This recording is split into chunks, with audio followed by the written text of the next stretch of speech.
তাদের মেধায় খুবই সিগনিফিক্যান্ট একটা প্রভাব রেখে গেছে বা যাচ্ছে। বিশেষত লাস্ট 2 বছর যে জেনারেশনটা পুরোপুরি আওয়ামী সরকারের শাসনামলে বেড়ে উঠেছে, যাদেরকে আমরা জেনজি বলছি, তাদের মনস্তাত্ত্বিক জগতে তাদেরকে ব্যাপকভাবে রাজনীতি সচেতন করে তুলতে জুলাই আন্দোলন এবং তার পরবর্তীতে ইউনূস সরকারের শাসনামল এবং তার পরবর্তী নির্বাচন, এগুলো প্রত্যেকটা ব্যাপক প্রভাব বিস্তার করেছে। যদিও আমার মতো যদি কেউ ছোট থেকেই রাজনীতি সচেতন থেকে থাকেন, তাহলে বৈশ্বিক অবস্থাও তাদের ব্রেনে স্মরণে থাকার কথা। আমাদের বয়স যখন অনেক ছোট, সে 2001, 2, 3, 4-এর কথা বলতেছি, তখন সর্বপ্রথম টুইন টাওয়ার হামলার মাধ্যমে আফগানিস্তানে আমেরিকার যে আক্রমণ সেটি সংঘটিত হয়। তারপরে আমাদের বয়সে আমরা দেখলাম দীর্ঘ 15-20 বছরের সংগ্রাম শেষে আফগানিস্তানে তালেবান সরকারের পুনরায় ক্ষমতায় আসা।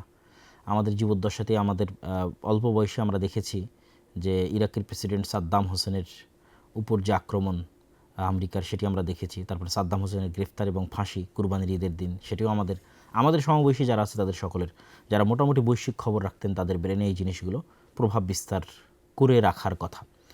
পাশাপাশি সিরিয়ার যে গৃহযুদ্ধ এবং সেই গৃহযুদ্ধের পরে আহমাদ আশারার তার যে ক্ষমতায় আরোহণ, এই আশেপাশের বৈশ্বিক অবস্থাগুলোর সাথে আমাদের বাংলাদেশের অবস্থা সব মিলিয়ে আমাদের জেনারেশন, আমাদের সমবয়সী জেনারেশন আসলে রাজনৈতিকভাবে বিশেষ করে এই মুহূর্তে অনেক সচেতনতার তুঙ্গে অবস্থান করছে, কিন্তু অনেকের মধ্যে আবার হতাশাও বিরাজ করছে। কেননা আমাদের জেনারেশনের আমাদের যে আন্ডারস্ট্যান্ডিং সেটির সাথে তাদের অনেক কিছুই কমন পড়বে, ফলত তাদের মধ্যে যে হতাশাও বিরাজ করছে এটা আমি বুঝতে পারি। তো আজকে একটু খোলামেলা আলাপ আলোচনা করব দেশের রাজনীতি বিষয় এবং সব কিছু বিষয়ে। এই ধরনের খোলামেলা আলাপ আলোচনা সাধারণত অতীতে কখনো করা হয়নি। আজকে আমাদের সাথে আব্দুর রহমান বিন আব্দুর রাজ্জাক, তারও থাকার কথা ছিল, বিশেষত সঙ্গত কারণে সে থাকেনি। তো এই খোলামেলা আলাপ এবং আলোচনার শুরুতেই আমি প্রেক্ষাপটটা একটু তুলে ধরলাম। এবার আসেন এই নির্বাচনের প্রেক্ষাপটে। নির্বাচনের প্রেক্ষাপট থেকে আমরা আমাদের মূল কথার দিকে চলে যাব। নির্বাচনের প্রেক্ষাপটে দেখেন যে বিএনপির সাথে জোট করেছিল একদল আলেম, আবার জামাতের সাথেও কিন্তু জোট করেছিল একদল আলেম। জামাতের সাথে ছাত্ররা জোট করেছে এনসিপি। কিন্তু দুঃখজনক হলেও সত্য, দেখেন যে বিএনপির সাথে যে সমস্ত আলেম ওলামা জোট করেছিল তারাও সেভাবে কেউ জয়লাভ করে আসতে পারেনি, এবং জামাতের সাথেও যারা জোট করেছিল তাদের মধ্যে আলেম হিসেবে সবচেয়ে পরিচিত মুখ ছিল মামুনুল হক সাহেবের, তিনিও সেভাবে জয়লাভ করে আসতে পারেননি। পাশাপাশি আরও একটি বিষয়ে আপনারা অবশ্যই খেয়াল করেছেন যে এই নির্বাচনকে কেন্দ্র করে কে কোন পক্ষের জোটে যাবে, কে কাকে ভোট দিবে, এটি আলেম ওলামাদের মধ্যে যে পরিমাণ কাদা ছোড়াছুড়ি হয়েছে আমার জানা নাই নিকট অতীতে। আমি আলেম ওলামা বলতে এখানে হানাফি আহলে হাদিস পার্থক্য করতেছি না, বরং যারা দেশের মেইন স্ট্রিমে আছে তাদের কথাই বলতেছি, তথা দেওবন্দি হানাফি আলেম ওলামা তাদের কথাই বলতেছি। তাদের পরস্পরের মধ্যে যে পরিমাণ কাদা ছোড়াছুড়ি হয়েছে, আমি আমার এই ছোট্ট বয়সে এই পরিমাণ কাদা ছোড়াছুড়ি নিকট অতীতে আর দেখিনি, বরং ভালো একটা একতাই দীর্ঘদিন থেকে দেখে এসেছি। শুধু তাই নয়, সবচেয়ে হাস্যকর যে বিষয়টি হয়েছে এবং লজ্জাস্কর হয়েছে আলেম ওলামার জন্য, যে ব্রাহ্মণবাড়ির একটা আসনে 3 জন আলেম ওলামা, একজন বিএনপির প্রতিনিধিত্ব করছেন বিএনপি জোটের, একজন জামাত এনসিপি জোটের, একজন চরমনায়ের ইসলামী আন্দোলন জোটের, 3 আলেম ওলামাকে পরাজিত করে একজন নারী প্রার্থী তিনি বিজয় লাভ করেছেন। তো এটি আলেম ওলামাদের অনৈক্য এবং রাজনীতিতে তাদের যে বিশাল একটা গ্যাপ থেকে গেছে, তারা বাংলাদেশের মাঠের বক্তব্য দার্স তাদরিসের সাথে রাজনীতির মাঠ যে এতটা সহজ বা সোজা নয়, কোনো একটা জায়গায় অবশ্যই কোনো কিন্তু বা কোনো জিজ্ঞাসাবোধক চিহ্ন অবশ্যই আছে, আত্মসমালোচনার জায়গা অবশ্যই আছে। যেখানে শুরুর থেকে সকল ইসলামী দল একত্রিত হয়ে তারা বলল যে অন বক্সে তারা ভোট নেবে, সেখানে শেষ মুহূর্তে এসে সেটিও কিন্তু ভেঙে গেল। আবার দেওবন্দি আলেম ওলামার একদল শুরুর থেকেই বলে আসতেছিলেন যে জামাত ইসলামকে ভোট দেওয়া হারাম বা তারা কাদিয়ানীদের চাইতেও খারাপ। তো এই যে এই নির্বাচনকে সামনে রেখে যে পরিমাণ কাদা ছোড়াছুড়ি হয়েছে মেইন স্ট্রিমের আলেম ওলামাদের মধ্যে, আমি নিকট অতীতে এরকম কাদা ছোড়াছুড়ি দেখিনি। এটি চরম একটি তিক্ত অভিজ্ঞতা হয়ে থাকবে এদেশের ইতিহাসে। প্রশ্ন হচ্ছে এখানে আসলে আমি সবাইকে সম্বোধন করে বলতে চাই, যারা জামাত ইসলাম করেন তাদেরকেও আহ্বান জানাবো যে আপনারা আমার এই ভিডিওটা দেখবেন, ছাত্র শিবিরের ভাইদের আহ্বান জানাবো আপনারা দেখবেন, যারা ইসলামী আন্দোলন চরমনাই করেন তাদেরকেও জানাবো আপনারা দেখবেন, যারা অন্য আর যত ধরনের ইসলামী দল করেন তারাও দেখবেন, পাশাপাশি যারা বিএনপি করছেন তাদেরকেও উদাত্ত আহ্বান জানাবো যে আপনারাও এবং এনসিপির ভাইয়েরাও আপনারাও আমার এই ভিডিওটা যদি সম্ভব হয় দেখবেন। আমি সকলের কল্যাণকামী হয়ে দেশের একজন নাগরিক হয়ে কোনো প্রকার পক্ষপাত ছাড়াই আমি দুই ধরনের আলোচনাই করব। আজকে এই গণতান্ত্রিক নির্বাচনের যে ফলাফল সেটির উপর সংক্ষিপ্ত কিছু বিশ্লেষণ এবং যারা গণতন্ত্রের রাজনীতি করতে চান তাদের জন্য কিছু পরামর্শ আমার জায়গা থেকে। পাশাপাশি যারা মনে করেন যে না এই গণতান্ত্রিক যে ব্যবস্থা এই ব্যবস্থার মাধ্যমে আসলে বিজয় সম্ভব নয় তাদের জন্য কিছু পরামর্শ আমি দিব। তো প্রথমত আমরা একটু বিশ্লেষণ করি। গণতন্ত্রের যারা রাজনীতি করেন বিশেষ করে বাংলাদেশ বা পাকিস্তান বা ভারতে দীর্ঘদিন থেকে জামাত ইসলামী সবচেয়ে পুরাতন দল হিসেবে গণতন্ত্রের রাজনীতি করে আসতেছে।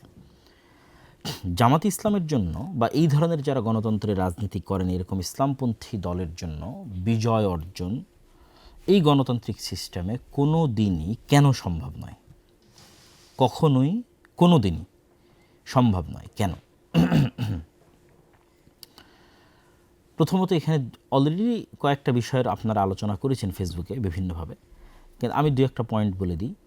তো আপনি বলবেন যে না আপনারা শুধু হতাশার কথাই বলেন, তাহলে কাজের কথাও বলবো। শুধু হতাশার কথা বলবো যে গণতন্ত্র হারাম শিরক এই বলে আপনাকে নিরাশ করে দেবো সেটি নয়। যারা গণতন্ত্রের রাজনীতি করতে চান তাদের জন্য পরামর্শ বা কাজের কথা থাকবে ইনশাল্লাহ। তো প্রথমত কেন সম্ভব নয় দুটো পয়েন্ট আমি আলোচনা করতে চাই। এক নম্বর হচ্ছে কাল্ট ফিগার। একজন ব্যক্তিকে ক্যারিশমাটিক লিডারশিপ মেনে তার অধীনে জোয়ার তৈরি করা। ক্যারিশমাটিক লিডারশিপ ছাড়া পৃথিবীতে শুধু গণতান্ত্রিক রাজনীতি নয়, কোনো বিপ্লবী কোনোদিন সাকসেসফুল হয়নি।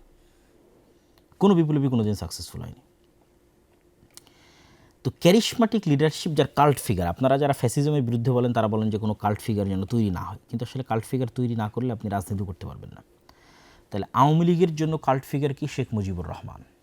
তাকে অবিসংবাদিত নেতা বানিয়ে তাকে মর্যাদার সর্বোচ্চ পর্যায়ে পৌঁছিয়ে তার আদর্শে আদর্শিত হওয়ার প্রেরণা জাগরিত করে তার নামে রাজনীতি করা, একটা নির্দিষ্ট কাল্ট ফিগারের তৈরি করে তার অধীনে রাজনীতি করা। যারা বিএনপি রাজনীতি করে তাদের জন্য কাল্ট ফিগার শুধু একটা নয়, দুইটা।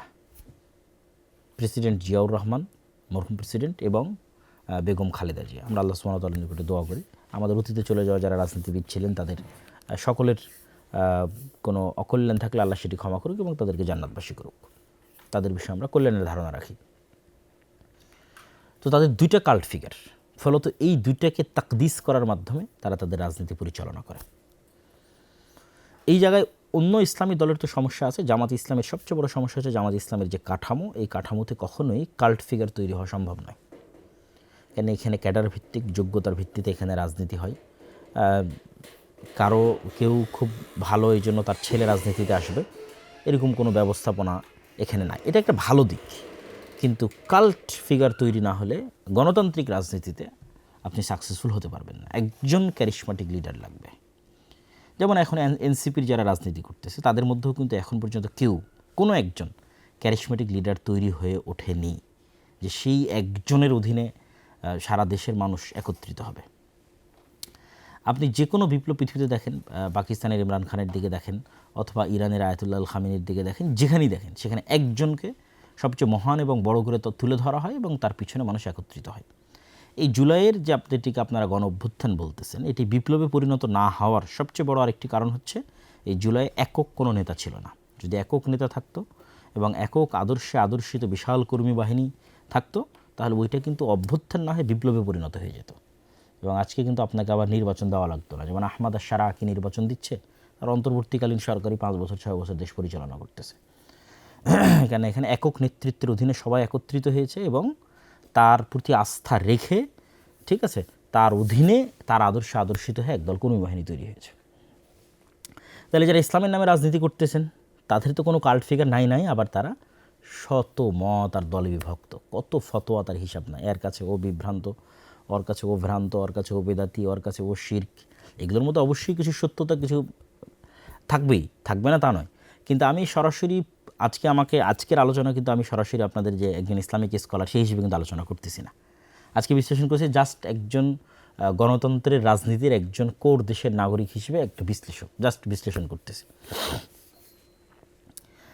দ্বিতীয় যেটি বড় বাধা যারা ইসলামের নামে রাজনীতি করছেন, তো ইসলামের নামে রাজনীতি করার প্রথম বাধা কি বললাম? যে আপনাদের কোনো কাল্ট ফিগার তৈরি হওয়া সম্ভব নয়, ঠিক আছে, জামাত ইসলামের নিজের ফ্রেমের কারণে সম্ভব নয়। আর ইসলামী দলগুলো সব বিভিন্ন মাযহাব, মতবাদ, আদর্শে একজনের কাছে আরেকজন কাফের, আরেকজনের কাছে আরেকজন শিরক, মুশরিক। ফলত এখানে কেউ একক নেতৃত্বের অধীনে এসে একত্রিত হবে সেটার কোনো পসিবিলিটি নাই বললেই চলে। আর ওই পসিবিলিটি যদি না থাকে কোনো দিন আপনি ক্ষমতায় যেতে পারবেন না। এটা just full stop, note down করে রাখবেন। যারাই আপনার ইসলামের নামে রাজনীতি করতেছেন, গণতান্ত্রিক করেন, অগণতান্ত্রিক করেন। 2 নাম্বার ডিপ স্টেট, যেটা আপনারা খুব ভালোভাবে এই 2026-এর ইলেকশনের পরে দেখলেন যে কারচুপি এবং ইঞ্জিনিয়ারিংয়ের মধ্যে যে ডিফারেন্স, যে পার্থক্যটা, যে কারচুপি মানে দিনের বেলায় গিয়ে ভোট কেন্দ্র দখল করা, ঠিক আছে, ভোট কেন্দ্র দখল করে জাল ব্যালট বাক্স ভরা, এটা হয়নি। কিন্তু ইঞ্জিনিয়ারিং, ফলাফল ঘোষণা, ইঞ্জিনিয়ারিং।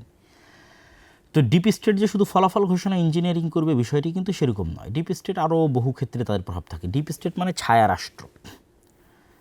ছায়া রাষ্ট্র যদি আপনি আরও ভালোভাবে বুঝতে চান তাহলে বুঝতে পারবেন যে ডক্টর ইউনূস কেন সাকসেসফুলি কাজ করতে পারেনি, কেন বাংলাদেশের যে ডিপ স্টেট এইটা তাকে সাকসেসফুলি কাজ করতে দেয়নি। প্রতিটা রাষ্ট্রের ডিপ স্টেট থাকে, আমেরিকারও ডিপ স্টেট আছে। তো ওই ডিপ স্টেটের সক্ষতা শুধু জনসমর্থন দিয়ে হয় না। যেটা আমি বহুবার বলেছি যে আপনাদের 16 কোটি মানুষের ভোটের মূল্য প্রথম আলোর কাছে একটা খড়ের টুকরাও নয়। এই কথাটা আপনারা আমার বহু বক্তব্য শুনেছেন। কেন বলেছি এটা? কেন প্রথম আলো হচ্ছে ডিপ স্টেটের পার্ট, ঠিক আছে। তো এই জিনিসটা আপনাকে বুঝতে হবে যে ডিপ স্টেট মানে আপনারা সব 16 কোটি মানুষ ভোট দিয়ে দিলেন আর ডিপ স্টেট পরিবর্তন হয়ে গেল, এটা কিন্তু না।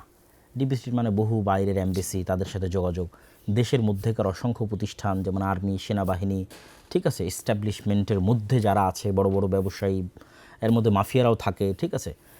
এক কথা স্থায়ীভাবে যারা দেশের স্টেক হোল্ডার, বড় বড় শক্তিশালী প্রতিষ্ঠান, মিডিয়া হতে পারে, তো তাদের যতক্ষণ আপনি আস্থা অর্জন না করতে পারবেন, বহির্বিশ্বের সেনাবাহিনীর, দেশের অভ্যন্তরের শক্তিশালী প্রতিষ্ঠানের, ততক্ষণ 16 কোটি মানুষ ভোট দিলেও আপনি ক্ষমতায় আসতে পারবেন না। এটা গণতন্ত্রের নিয়ম, গণতন্ত্রের একটা সিস্টেম, আপনাকে আসতে দেওয়া হবে না। এই সিস্টেম, এই কাঠামো যতদিন থাকবে ততদিন এটাই ঘটবে। তাহলে আপনাকে আস্থা অর্জন করতে হবে তাদের। তো সেক্ষেত্রে এখন আপনি বলবেন যে ভাই আপনি তো শুধু হতাশ করেন গণতন্ত্রের বিষয়, তাহলে যারা গণতন্ত্রের রাজনীতি করতে চায় তাদের কি কোনো আশার জায়গা নাই? আছে। যারা গণতন্ত্রের রাজনীতি করতে যান তাদের জন্য আজকে আমি নিরেট একদম খালেস অন্তরে একটা পরামর্শ দিই। গণতন্ত্রের রাজনীতি করেন, ইসলামের নামে গণতন্ত্রের রাজনীতি করলে কোনো দিন সাকসেসফুল হতে পারবেন না।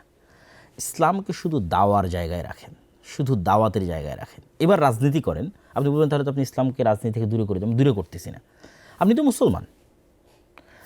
যারা বিএনপির জয়লাভ করলো তাদের মধ্যে কয়জন হিন্দু আছে? আপনি খুঁজে দেখেন, দেখি কয়জন হিন্দু আছে। জামাতের তো একজন হিন্দু ছিল।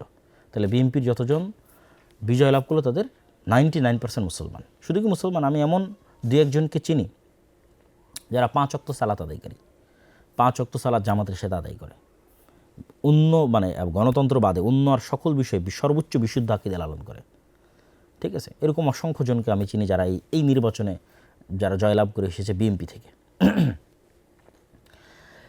তাহলে আমি কি বলতেছি, আপনি গণতান্ত্রিক রাজনীতি করতে পারবেন, কিন্তু ইসলামের নামে রাজনীতি করে আপনি রাষ্ট্র ক্ষমতায় যেতে পারবেন না। তার 1 নম্বর পয়েন্ট আগে বলেছি, কারণ আপনি কাল্ট ফিগার তৈরি করতে পারবেন না, সকল ইসলামপন্থীকে একত্রিত করতে পারবেন না। 2 নম্বর পয়েন্ট বলেছি, আপনি কখনো ডিপ স্টেটের আস্থা অর্জন করতে পারবেন না। ফলত ইসলামের নামে রাজনীতি করে, মানে গণতান্ত্রিক রাজনীতি করে আপনি কখনো ইসলামের নামে ক্ষমতায় যেতে পারবেন না। এটা ফুল স্টপ। তাহলে আপনি তো মুসলমান, আপনি রাজনীতি করতে পারেন। আপনি জাস্ট ইসলামের আদর্শকে নিজের মধ্যে ধারণ করার চেষ্টা করবেন। এই গণতান্ত্রিক সিস্টেমের মধ্যে থেকে যতটুকু রাষ্ট্রের উপকার করা যায়, যতটুকু ন্যায় এবং ইনসাফ প্রতিষ্ঠা করা যায়, ততটুকু প্রতিষ্ঠা করার জন্য চেষ্টা করবেন। সেই রাজনীতি আপনি করবেন। যেমন অনেকেই আওয়ামী লীগের তুলনায় বিএনপিকে ভালো মনে করতেন, যে তারা হয়তো ইসলাম পন্থাকে ধারণ করে, তথা একজন মুসলিম এর যে আদর্শ সেটিকে ধারণ করে, তারা টুকটাক ধর্মীয় মূল্যবোধকে ধারণ করে তারা রাজনীতি করে। যেই রাজনীতি আপনারা এরদোগানের দেখতেছেন, যেই রাজনীতি আপনারা ইমরান খানের দেখতেছেন, যেই রাজনীতি আপনারা মালয়েশিয়াতে দেখতেছেন, এগুলো পূর্ণাঙ্গ ইসলামী রাজনীতি নয়। তো এগুলোকে আপনি একটাকেও পূর্ণাঙ্গ ইসলামী রাজনীতি বলতে পারবেন না। এগুলো কি রাজনীতি? এগুলো হচ্ছে ইসলামী ভাবধারায় উজ্জীবিত হয়ে একদল মুসলমানের রাজনীতি। যে মুসলমান পূর্ণাঙ্গ মুমিন নয়, সে ফাসেক মুমিন হতে পারে, ঠিক আছে, তার অন্য কোনো ত্রুটি থাকতে পারে, কিন্তু সে সরাসরি ইসলাম বিরোধী বিদ্বেষী কোনো আইন হোক এটা সে চায় না। আপনাকে আরও ক্লিয়ার করি, মুসলিম লীগের রাজনীতি কী ছিল? মুসলিম লীগ আলেম ওলামাদের দল ছিল নাকি? মুসলিম লীগের মিস্টার জিন্নার বিরুদ্ধে যে পরিমাণ আলেম ওলামা ফতোয়া দিয়েছে ওই সময় 46-47 সময় যে পরিমাণ আলেম ওলামা ফতোয়া দিয়েছে, এই এখনও সে পরিমাণ আলেম ওলামা এই যারা ইসলামপন্থী নামে রাজনীতি করে তাদের নামে ফতোয়া দেয়নি। আপনি খুলে দেখেন, মুসলিম লীগের সব জেনারেল পড়ুয়া সাধারণ মুসলমান ছেলেপেলে ছিল, 2-1 জন আলেম ওলামা পরবর্তীতে যুক্ত হয়েছে মিস্টার জিন্নার কথা প্রভাব। মিস্টার জিন্নাও আলেম না, আল্লামা ইকবালও আলেম না, এরা জেনারেল শিক্ষিত পড়ুয়া ছাত্র। এরা কী চাইছে? এরা চাইছে মুসলমানরা যেন স্বাধীন মতো বাস করতে পারে। কিন্তু ইসলামী রাষ্ট্র, পূর্ণাঙ্গ ইসলামী রাষ্ট্র কিন্তু তারা চায়নি, প্রতিষ্ঠিতও কিন্তু তারা করতে পারেনি। তারা কিছু মুসলমানরা যেন আলাদাভাবে স্বাধীনভাবে বসবাস করতে পারে। তো সেই রাজনীতিতে এখনও আছে, সেই রাজনীতি বাংলাদেশে এখনও আছে।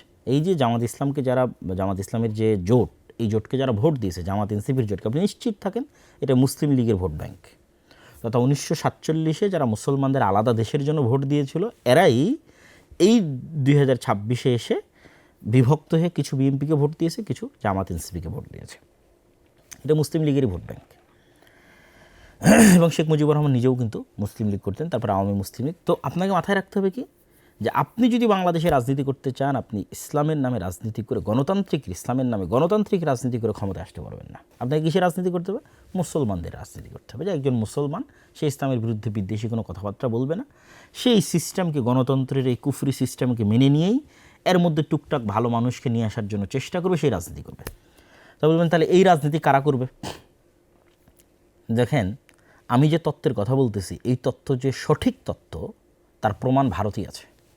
ভারতের আরএসএস, শিবসেনা, বাজরাং দল, ঠিক আছে, এরা কিন্তু নিজেরা যেহেতু কট্টর উগ্র হিন্দুত্ববাদী বিশ্বাসী, ফলত তারা জানে যে কট্টর উগ্র হিন্দুত্ববাদ দিয়ে মানুষের ভোট নিয়ে তারা বিজয় অর্জন করে ক্ষমতায় আসতে পারবে না। তখন আরএসএস, শিবসেনা, বাজরাং তারা কী করেছে? তারা তাদের মডারেট হিন্দুদের দিয়ে আরেকটা নতুন রাজনৈতিক দল তৈরি করেছে, তার নাম বিজেপি।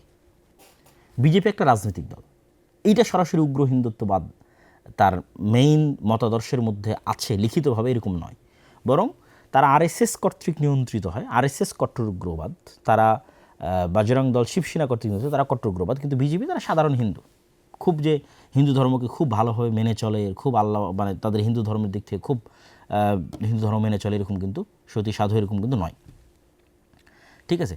তো সেক্ষেত্রে এই যে জামাত ইসলাম সহ আর যারা ইসলামের নামে রাজনীতি করতেছে, সেটা ইসলামী আন্দোলন বাংলাদেশের চরমনাই হোক, সেইটা জমিয়তে কি যেন ওলামা ইসলাম একটা আছে, আরও অনেক ইসলামের নামে যারা রাজনীতি করতেছে বাংলাদেশে, তাদের সকলের উচিত হবে তারা এরকম সাধারণ জেনারেল শিক্ষিত মুসলমান সন্তানদের দিয়ে একটা রাজনৈতিক দল তৈরি করবে।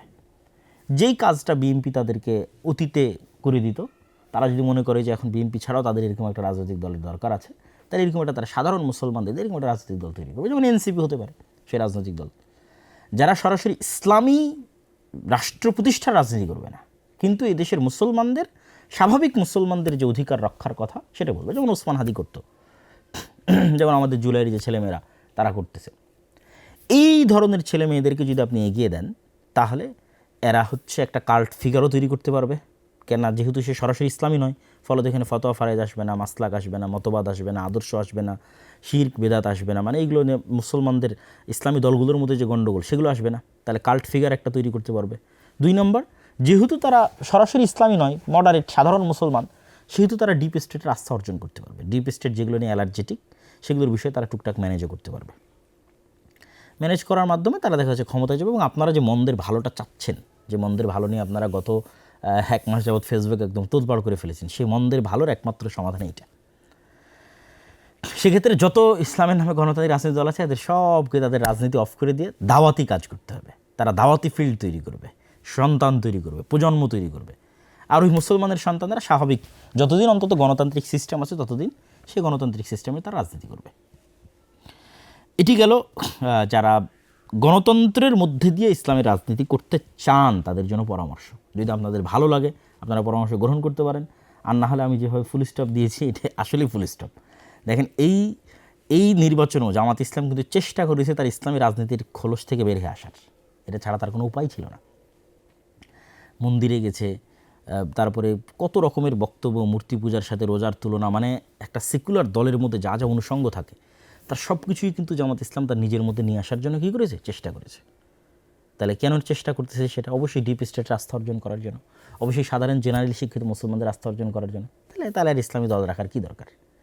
এই কথাটাই আমি বলতেছি, যে এই কাজগুলো যখন আপনি ইসলামের নামে করবেন তখন সেখানে ইসলামও কলুষিত হয়। দেখেন, আমি এবারের নির্বাচনের পূর্বে 2024 যে নির্বাচন এবং 2026 নির্বাচন হলো, এই দুই নির্বাচনে আমি দেশে ছিলাম। ইতিপূর্বে আর কোনো নির্বাচনে দেশে থাকার সুযোগ হয়নি। 2008 যেটা তত্ত্বাবধায়ক সরকার আমলে যে নির্বাচন হয়েছিল তখন দেশে ছিলাম, তখন একটু কম বুঝতাম। তো এবারে এই দুই নির্বাচনে আমি বিভিন্ন নির্বাচনের যে তথ্য কেন্দ্র, বুথ, এগুলোতে আমি ঘোরার চেষ্টা করেছি। বিভিন্ন নির্বাচনী এলাকায় গত 5-10 দিন ঘোরার চেষ্টা করেছি। অসংখ্য যারা এমপি ক্যান্ডিডেট আছে, জামাত ইসলামের, বিএনপির অসংখ্য এমপি ক্যান্ডিডেটদের সাথে সাক্ষাৎ করেছি। আমার অবজারভেশন আপনাকে বলি, ভোট কেন্দ্র স্বাভাবিক একটা মানুষের ঘর থেকে অন্তত যাতায়াত খরচও যদি বলি, তাহলে অন্তত কোথাও 30 টাকার ভাড়ার দূরত্ব, কোথাও 40 টাকার, কোথাও 50 টাকার। যাদের বাড়ি একদম ভোট কেন্দ্রের পাশে তাদেরটা ভিন্ন, কিন্তু স্বাভাবিকভাবেই ভোট কেন্দ্র থেকে যারা মোটামুটি দূরত্বে আছে তাদের 30, 40, 50 টাকা ভাড়ার দূরত্বে। তো আমি অনেককে জিজ্ঞেস করলাম, ভাই আপনি কীভাবে যাচ্ছেন? তো অটোরিকশায় যাচ্ছে। অটোরিকশা কীভাবে পেলেন? তাহলে ওই দলের পক্ষ থেকে অটোরিকশা দেওয়া আছে। যাতায়াত খরচ, হ্যাঁ যাতায়াত খরচ দেওয়া আছে। তাহলে এই যে বিশাল একটা মানুষকে যারা আপনাকে সাপোর্ট করে তাদেরকে ভোট কেন্দ্রে নিয়ে, আমি অন্য কথা বাদ দিলাম, জাস্ট ভোট কেন্দ্রে নিয়ে যাওয়ার জন্য কেন মানুষ ফ্রিতে ভোট দিতে যাবে? কত কোটি মানুষ ভোট দিয়েছে আপনি দেখেন দেখি, 12 কোটি মানুষের। আমার আব্বা আম্মা জীবনে কোনো দিন ভোট কেন্দ্রে যায়নি, তারা এটাকে ফেতনা মনে করে এই ভোট কেন্দ্রে যাওয়াকে। এরকম হাজার হাজার লক্ষ লক্ষ মানুষের যারা জীবনে কোনো দিন ভোট কেন্দ্রে যায়নি। তাহলে মানুষ নিজের খায়ে নিজের খরচ করে কেন ভোট কেন্দ্রে যাবে? কেউ যাবে না। তাহলে এই যে যত মানুষ ভোট কেন্দ্রে গেছে এদের অধিকাংশ মানুষই, অন্তত আমি গ্রামগঞ্জের লেভেলে বলতেছি, শহরে ঢাকা শহরের দিকে আমি ছিলাম না, গ্রামগঞ্জের লেভেলে বলতেছি, তাদেরকে যাতায়াত খরচ দেওয়া হয়েছে, তাদেরকে গাড়ি ভাড়া দেওয়া হয়েছে, তাদের জন্য আলাদা অটো রিজার্ভ করা হয়েছে, সেগুলোতে করে তারা ভোট কেন্দ্রে গেছে। তাহলে একটা নির্বাচনে কী পরিমাণ টাকার লেনদেনের প্রয়োজন হয় একটা নির্বাচনে জয় অর্জনের জন্য, এটা একমাত্র যারা রাজনৈতিক দল করে, গণতান্ত্রিক, তারাই জানে। আপনি টাকা ছাড়া জনগণকে ভোট কেন্দ্রে নিয়ে যেতে পারবেন না এবং অন্যের তুলনায় বিজয় অর্জন করতে পারবেন না। মানে জাস্ট ভোট গণনা পরে, মানে ইঞ্জিনিয়ারিং থামানোর জন্য, ডিপ স্টেটের আস্থা হাসানোর জন্য পরের কথা বলতেছে, জাস্ট ভোট আর ভোট কেন্দ্রে যাবে, এটা আপনি টাকা ছাড়া করতে পারবেন না। আল্লাহু আলাম এই ভোটে কত হাজার কোটি টাকা খরচ হয়েছে, 2-3 হাজার কোটি টাকার নিচে অবশ্যই নয়। তাহলে আপনি ইসলামের নামে রাজনীতি করে একটা মানুষকে টাকা দিতে পারবেন? পারবেন না। যদি দেন তাহলে তো আপনার ইসলামী যে আদর্শের কথা বলছেন, সত্য ন্যায়, সেটা তো থাকলো না, তাই না? আল্লাহ সুবহানাহু ওয়া তাআলা ভালো জানে, যিনি সৈয়দপুর বিমানবন্দরে আটকা পড়েছিলেন, তার কাছে সেই অর্থ কী বাবদ ছিল বা কী কারণে ছিল। কিন্তু এটি আলেম ওলামা হোক বা যারা ইসলামের নামে রাজনীতি করুক, তাদের জন্য মানুষ হানিকর বা সম্মান হানিকর হয়েছে কিনা? অবশ্যই হয়েছে। তাহলে আপনি নিশ্চিত থাকেন, গণতন্ত্রের এই সিস্টেমে আপনি যদি ইসলামের নামে রাজনীতি করতে চান, আপনাকে মুনাফিক হয়ে যেতে হবে। এই যে খতিবে বাঙ্গাল জুনায়েদ আল হাবিব সাহেব, আমি কারো নাম নিয়ে বলি না, আজকে তার নাম নিয়ে বললাম, তিনি কি পরিমাণ তার আত্মমর্যাদাকে ভুলুণ্ঠিত করেছেন বিভিন্ন কথা এবং বিভিন্ন বক্তব্যে, সেটা আপনারা খুব ভালোভাবে জানেন। তাহলে এই পরিমাণ আত্মমর্যাদাকে ভুলুণ্ঠিত না করলে, এই পরিমাণ মানে যে কথা, যেটা আমি আমার পুরো কথায় তুলে ধরতে চাচ্ছি আর কি, যে এক কথায় আপনি গণতান্ত্রিক সিস্টেমের সাথে রাজনীতি করতে গেলে আপনাকে মুনাফিকির পথ অবলম্বন করতে হবে, আপনি জিততে পারবেন না। তাহলে কেন ইসলামের নামে এই কাজটা করবেন? এবং ইসলামের নামে যদি কাজটা করেন তবু জিততে পারবেন না। কেন বলেছি? ওই আগের দুটো পয়েন্ট, কাল্ট ফিগার তৈরি করতে পারবেন না, ডিপ স্টেট আস্থা অর্জন করতে পারবেন না। তাহলে কী করতে হবে? ইসলামকে আপনি দাওয়াতের জায়গায় রাখেন, আর সাধারণ মুসলমানের সন্তানদের দিয়ে দেন, যারা জেনারেল শিক্ষিত স্বাভাবিক, তাদেরকে দিয়ে দেন এই রাজনীতির ময়দানে, তারা রাজনীতি করুক, তাদেরকে আপনারা পিছন থেকে সাপোর্ট দিতে পারেন। আরও একটা কথা বলি, ইসলামের নামে রাজনীতি করার আর একটা ক্ষতির দিক আপনাকে বলি। আপনারা আমার সাথে যে কোনোভাবে দ্বিমত করতে পারেন, আমি জাস্ট ওপেন খোলামেলা মনের কথা আপনাদের সাথে তুলে ধরতেছি। ইসলামের নামে গণতান্ত্রিক রাজনীতি করার একটা ক্ষতিকর দিক হচ্ছে, মুসলমানদের কাছে ইসলামকে শত্রু বানানো হয়। গত 17 বছর যেমন আওয়ামী লীগ সরকার যে কোনো দাড়ি টুপি দেখলে মনে করতো যে মনে হয় আমার শত্রু, যে হয়তো রাজাকার অথবা জামাত অথবা শিবির, ঠিক আছে। এখন বিএনপি সরকারও যে ক্ষমতায় আসতেছে, সেও মনে করবে যে কোনো দাড়ি টুপিকে দেখলে তার অন্তরে কাজ করবে যে এ মনে হয় জামাত, এ মনে হয়, যেমন উনি তো বলেইছেন যে গুপ্ত, ঠিক আছে, এটা তার অন্তরে কাজ করবে। অথচ সে কিন্তু মুসলমান, তথা পুরো বিএনপিতে যারা আছে তারা সবাই মুসলমান। তাহলে বিএনপির এই সমস্ত মুসলমান নেতাদেরকে আমরা ইসলামের শত্রু বানিয়ে দিলাম। আমরা যদি ইসলামের নামে রাজনীতি না করে স্বাভাবিক রাজনীতি করতাম, তাহলে কিন্তু শুধু মুসলমানদের রাজনীতি করতাম, তাহলে কিন্তু ইসলামকে শত্রু বানানো হতো না। যে কোনো দাড়ি টুপিওয়ালা মানুষকে দেখলে কিন্তু তারা শত্রু মনে করতো না। আমরা যদি দাওয়াতের মাঠে থাকতাম এবং সাপোর্ট দিতাম, এরকম কোনো একটা দল তৈরি করে দিতাম, যেমন আমি উদাহরণ দিয়েছি বিজেপি এবং আরএসএসের, যেমন আমি উদাহরণ দিয়েছি যে এখনকার ইসলামী রাজনৈতিক দলগুলো পারে এনসিপিকে সামনের দিকে এগিয়ে দিতে, যে বাবা তোমরাই রাজনীতি করো, আমরা দাওয়াত দাওয়াত দিয়ে ফিল্ড তৈরি করে দেবো, তোমাদেরকে সকল প্রকার সাপোর্ট দেবো, রাজনীতি তোমরা করো। এনসিপির ছেলেদের কথা বলতে পারেন আপনারা। তো এইগুলো আপনাদের জন্য পরামর্শ। ইসলামের নামে রাজনীতি করতে গিয়ে আমরা মুসলমানদের কাছেই ইসলামকে শত্রু বানিয়ে ফেলতেছি, এটার একটা দীর্ঘমেয়াদী ক্ষতিকর প্রভাব আছে। তাহলে আমি যারা গণতন্ত্রের রাজনীতি করে তাদেরকে আমি হতাশও করছি না, কিন্তু তাদেরকে সমাধানও দিচ্ছি। এবার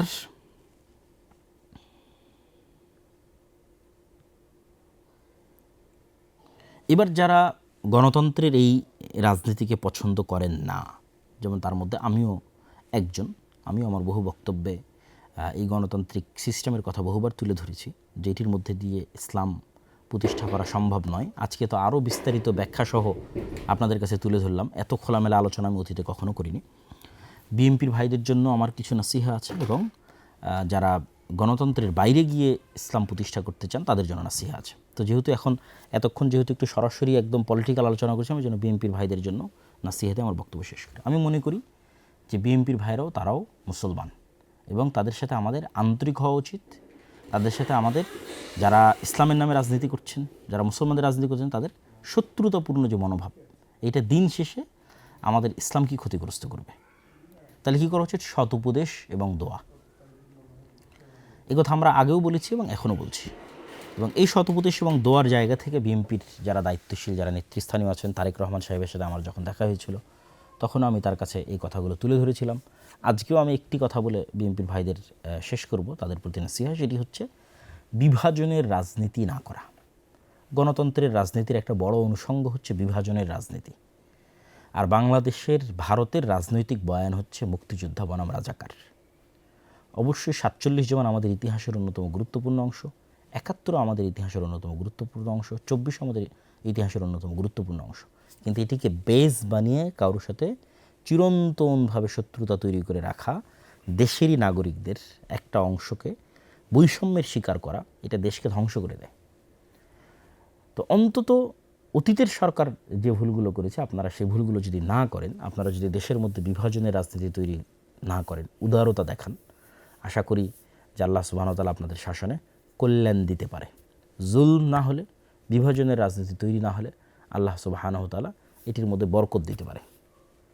তো এই ছোট্ট আপনাদের জন্য পরামর্শ যে যারা আপনারা বিজয়ী হয়েছেন তারা অবশ্যই পরাজিতদের প্রতি ইনসাফ করবেন। যেটা ওসমান হাদিও বলতো যে আমি আমার শত্রুর সাথেও ইনসাফ করতে চাই।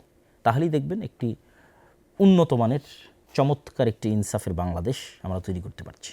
এই আশা আমরা আপনাদের কাছে রাখি এবং আমাদের এই কল্যাণকামিতাও থাকবে। আলহামদুলিল্লাহ, আমরা ব্যক্তিগতভাবে আমরা কখনো না কোনো রাজনৈতিক দলের পক্ষে অবস্থান নিয়েছি, না কোনো রাজনৈতিক দলের বিপক্ষে অবস্থান নিয়েছি। আমরা সব সময় যেটা কোরআন এবং হাদিসের আলোকে সত্য এবং সঠিক মনে হয়েছে আমাদের কাছে, সেটি নাসিহা হিসেবে, তত্ত্ব হিসেবে, উপদেশ হিসেবে দেশ ও জাতির কাছে তুলে ধরেছি। এবং আমরা আমাদের জায়গায় কোরআন এবং হাদিস অনুযায়ী যেটি খেদমত করার প্রয়োজন মনে করেছি, আল্লাহ সুবহানাহু ওয়া তাআলার সন্তুষ্টির জন্য সেই খেদমত করছি এবং করে যাচ্ছি। এবার সর্বশেষ পয়েন্ট, যারা গণতন্ত্রের বাইরে গিয়ে ইসলামের বিজয় দেখতে চান, আপনাদের কাজ কী? আপনাদের সবচেয়ে বড় কাজ, এটা আমি আমার বহু বক্তব্যে বলেছি এবং আজকেও বলছি, আমার এই কথা কখনো চেঞ্জ হবে না, যে ইমান বিল গায়েবে ইয়াকিন, পরকালে চরম লেভেলের আস্থা এবং বিশ্বাস, ন্যায়পরায়ণতার চর্চা ছোটোবেলা থেকেই, একদম ঘর থেকেই, সমাজ এবং পরিবার থেকেই ন্যায়পরায়ণতার চর্চা তৈরি করা এবং শুরু করা। এবং 3 নাম্বার, শক্তিশালী প্রতিষ্ঠান। যেমন এই যে নির্বাচনের সময় দেখলেন যে যারা জামাত এনসিপি জোটে ছিল তাদের কি হাহাকার, যে তাদের কোনো পত্রিকা নাই, তাদের কোনো নিউজ চ্যানেল নাই, তাদের কোনো নিউজ পেপার নাই, ঠিক আছে, জাস্ট ফেসবুকে কয়েকটা হাতে গোনা পেজ। তাহলে শক্তিশালী প্রতিষ্ঠানের কিন্তু অভাব আছে। তো ওসমান হাদি বলতো যে জীবন দেওয়া অনেক সহজ, কিন্তু বাস্তবে কোনো কিছু করা এটা কঠিন। আমাদের করার লোক লাগবে, জ্ঞান অর্জনের লোক লাগবে, প্রজন্ম তৈরি করার লোক লাগবে। আর যারা গণতন্ত্রের বাইরে গিয়ে ইসলাম প্রতিষ্ঠা করতে চান তাদের জন্য আমার কথা হচ্ছে, কোনো কিছুর পরিপূর্ণ ধ্বংস ছাড়া কোনো কিছুর পরিপূর্ণ উত্থান হয় না। আমি বিল্ডিংটা রেখে দিয়ে এখানে আরেকটা নতুন বিল্ডিং যেটা এর সাথে যায় না, নতুন ভিন্ন ডিজাইন কেমনে বানাবো বলেন? আমি এই বিল্ডিংয়ের ডিজাইন রেখে এখানে প্লাস্টার করতে পারি। এখানে যদি সম্পূর্ণ ভিন্ন ডিজাইনের একটা বিল্ডিং বানাতে চাই, তাহলে আগের ডিজাইনটা ভেঙে ফেলতে হবে, কিছু করার নাই। তাহলে গণতন্ত্রের পূর্ণাঙ্গ পতন ছাড়া আপনারা যারা পূর্ণাঙ্গ ইসলাম চান, আপনাদের এটা সম্ভব নয়। এই জন্য আমি বলেছি যে 36শে জুলাই গণতন্ত্রের পতন ঠেকানো হয়েছে। এটা আমাদের কাছে মনে হয়েছে শেখ হাসিনার পতন। জি না, শেখ হাসিনার পতন না, শেখ হাসিনাকে সরিয়ে ফেলার মাধ্যমে গণতন্ত্রের পতন ঠেকানো হয়েছে। কেন, তখন যদি শেখ হাসিনা থাকতো এবং আর্মি যদি অস্ত্র উঠাতো, তাহলে ওই দিন গণতন্ত্র ডেড বডি হয়ে যেত, অলরেডি আইসিইউতে ছিল, পরিপূর্ণরূপে মারা যেত। বাংলাদেশে একটা গৃহযুদ্ধ তৈরি হতো। সেই গৃহযুদ্ধের পরে আপনি দেখতেন যে এখানে পূর্ণাঙ্গ ইসলাম প্রতিষ্ঠা হয়েছে। তো পূর্ণাঙ্গ পতন ছাড়া পূর্ণাঙ্গ উত্থান হয়। তখন তা আপনি বলবেন যে তাহলে কি আমরা নিজে থেকে পূর্ণাঙ্গ পতন করব? জি না, ইসলামে সবসময় মানুষের জান, জীবন এবং মালের নিরাপত্তা সর্বাগ্রে। এটির উপরে ইসলামে কিছুই নাই, মানুষের জীবনের চাইতে আর কিছু নাই উপরে। তাহলে মানুষের জান, জীবন এবং মালের নিরাপত্তার জন্য আপনাকে আপনার যে কাজটা, আপনার জায়গার যে কাজটা, সেটা করে যেতে হবে। আপনার জায়গার কাজ কি? ঈমান বিল গায়বে ইয়াকিন তৈরি করা, পরকালে আস্থা তৈরি করা, ন্যায়পরায়ণতার চর্চা একদম ঘর থেকে শুরু করা, বোনকে সম্পত্তি ঠিকভাবে দিচ্ছেন কিনা, আশেপাশে কেউ অন্যায় করলে প্রতিবাদ করা। আমরা তো প্রতিবাদ করি না, আমরা আল আমরু বিল মারুফ ওয়ান নাহি আনিল মুনকার করি না। আল আমরু বিল মারুফ ওয়ান নাহি আনিল মুনকারের চর্চা বাড়ানো, একদম গ্রামগঞ্জ লেভেল থেকে আল আমরু বিল মারুফ ওয়ান নাহি আনিল মুনকারের চর্চা বাড়ানো এবং শক্তিশালী প্রতিষ্ঠান তৈরি করা, আর অপেক্ষায় থাকা যে কবে এই গণতন্ত্রের কাঠামোর পতন ঘটবে। আমি আমার বহু বক্তব্যে বলেছি, যেহেতু গণতন্ত্র পূর্ণাঙ্গ ন্যায় বিচার দিতে পারবে না, সেহেতু গণতন্ত্রের একদিন পতন হবে। এটা আপনাকে পতন করতে হবে না, এটা বাই ডিফল্ট, বাই নেচার পতন হবে। কেননা সে ইনসাফ দিতে পারবে না, তার কাঠামোর মধ্যে নাই যে সে ইনসাফ দেবে। ফলত যেহেতু সে ইনসাফ দিবে না, মাজলুম তো জুলুমের বিরুদ্ধে আওয়াজ উঠাবেই। তখন এইরকম 36শে জুলাই এমনি আবার 15-20 বছর পর আপনি দেখবেন যে আবার হচ্ছে 34শে জুলাই। 30 বছর পর আপনি আবার দেখবেন, যদি হায়াতে বেঁচে থাকেন, যে এরকম 36শে জুলাই হচ্ছে। কেন, এই কাঠামো আপনাকে ন্যায় বিচার দিতে পারবে না। এই কাঠামো ন্যায় বিচার না দিতে পারলে জুলুম হবে। জুলুম হলে কী হলে মানুষ জুলুমের বিরুদ্ধে আওয়াজ উঠাবে। জুলুমের বিরুদ্ধে আওয়াজ উঠালে আবার কী হবে? আবার এরকম 36শে জুলাই হবে। কিন্তু এই রকম পরবর্তী 36শে জুলাই যেন আপনার একটা কাল্ট ফিগার থাকে, একক নেতা থাকে, যার অধীনে সবাই কর্মী হিসেবে, যার অধীনে তারা একত্রিত।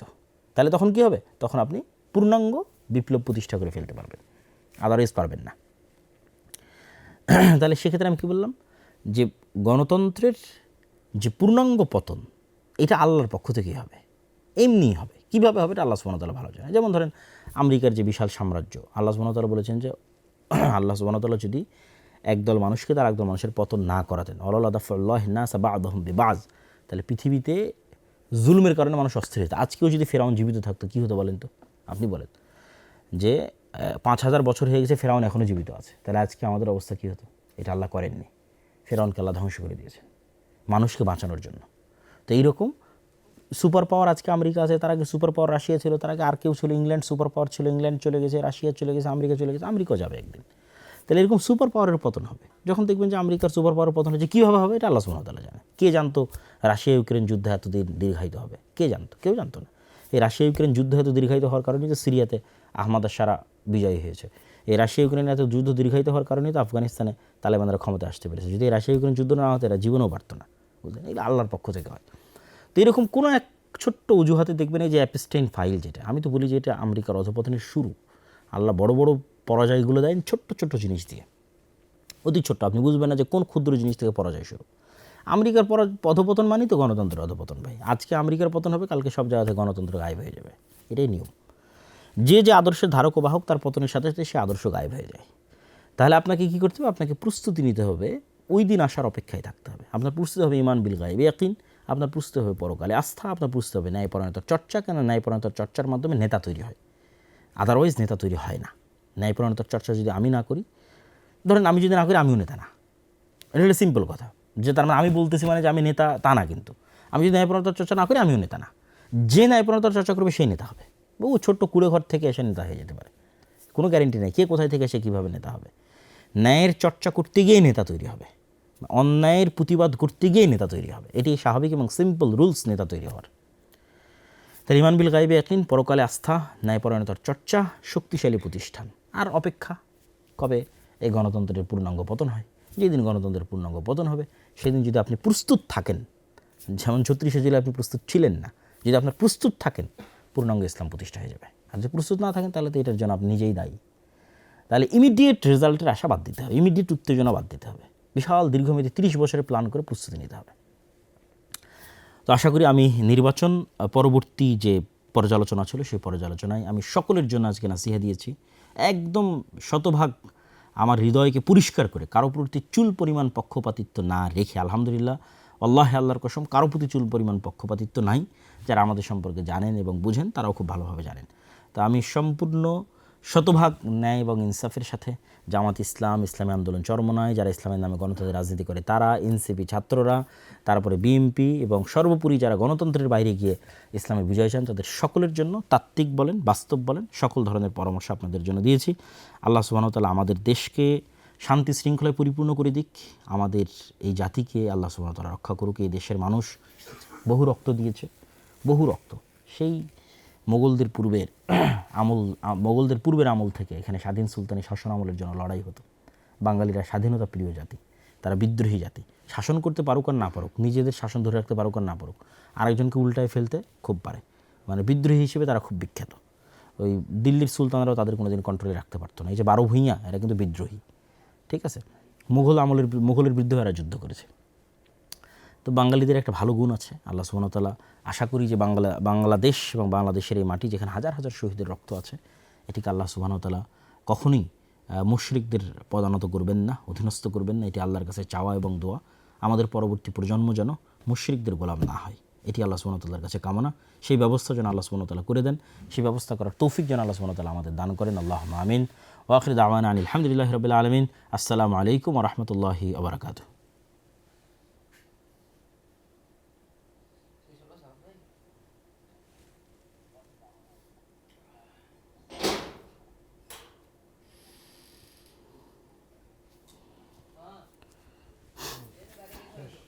আজকের মতো এত খোলামেলা আলোচনা করেছি কোনোদিন?